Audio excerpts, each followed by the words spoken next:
আমাদের আরও একটি ভিডিওতে আপনাদের স্বাগতম। চলুন শুরু করা যাক। বলুন তো, সোনালী কাবিনের রচয়িতাকে?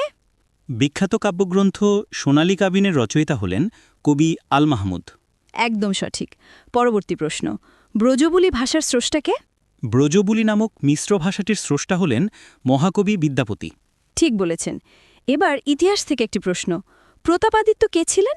ইতিহাসখ্যাত প্রতাপাদিত্য ছিলেন বাংলার 12 ভূঁইয়োদের মধ্যেও অন্যতম একজন। দারুণ। আচ্ছা, রবীন্দ্রনাথ ঠাকুর শান্তিনিকেতন প্রতিষ্ঠা করেন কত সালে? রবীন্দ্রনাথ ঠাকুর শান্তিনিকেতন প্রতিষ্ঠা করেন 1901 সালে। বাংলাদেশ গ্রাম থিয়েটারের প্রবর্তক কে? বাংলাদেশ গ্রাম থিয়েটারের প্রবর্তক হিসেবে আমরা নাট্যকার সেলিম আলদিনকে জানি। পূর্ববঙ্গ গীতিকার লোকপালাসমূহের সংগ্রাহক কে ছিলেন?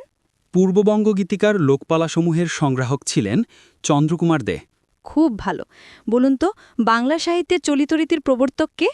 বাংলা সাহিত্যে চলিতরীতির প্রবর্তক হলেন প্রমথ চৌধুরী। বাংলাপিডিয়া প্রকাশের উদ্যোক্তা কোন প্রতিষ্ঠান?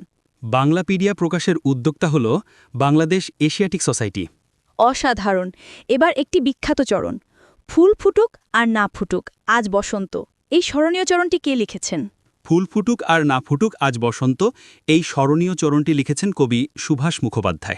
রাজবন্দির জবানবন্দি কার লেখা?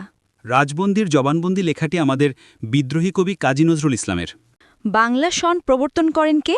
বাংলা সন প্রবর্তন করেন মুঘল সম্রাট আকবর। মুক্তিযুদ্ধে বাংলাদেশকে কয়টি সেক্টরে ভাগ করা হয়েছিল?